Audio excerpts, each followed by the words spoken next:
Der schleichende Anfang der Ausgrenzung 1935.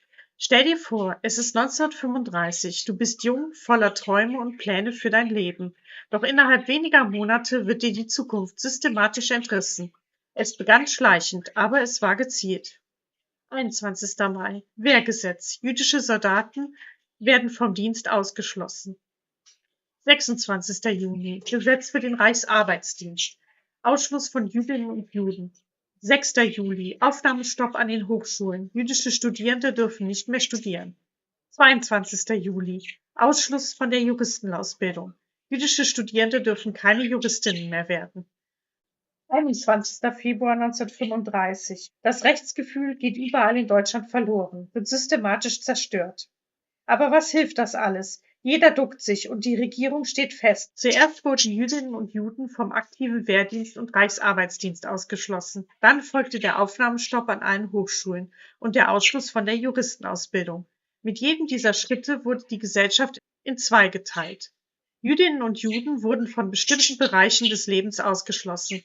Das war aber erst der Beginn und zeigt uns, die Ausgrenzung kam nicht über Nacht, sondern wurde schrittweise und planvoll umgesetzt.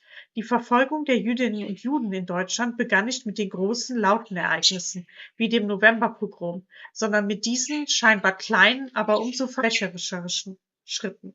Nürnberg, 15. September 1935. Auf dem Reichsparteitag verkünden die Nazis die Gesetze, die das Leben von Millionen Menschen für immer verändern werden.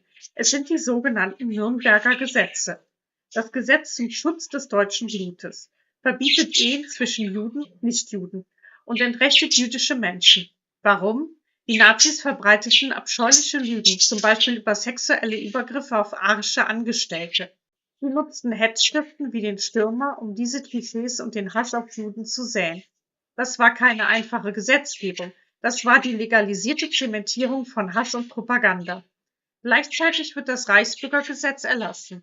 Plötzlich waren Jüdinnen und Juden nur noch Staatsangehörige ohne vollwertige Rechte, eine Zweiklassengesellschaft. Hier wird der Grundstein gelegt, um Menschen später vollständig zu entrechten. Es zeigt, wie gefährlich es ist, wenn Politiker und Politikerinnen die juristische Sprache benutzen, um ganze Bevölkerungsgruppen zu entmenschlichen. Wenn du heute rechte Hetze hörst, denk daran, so fing es damals auch an, mit der Verbreitung von Lügen, Desinformation und der schrittweisen Entrechtung von Minderheiten. Wir dürfen das nie vergessen und nicht zulassen, dass uns heute wieder Hass und Hetze spaltet.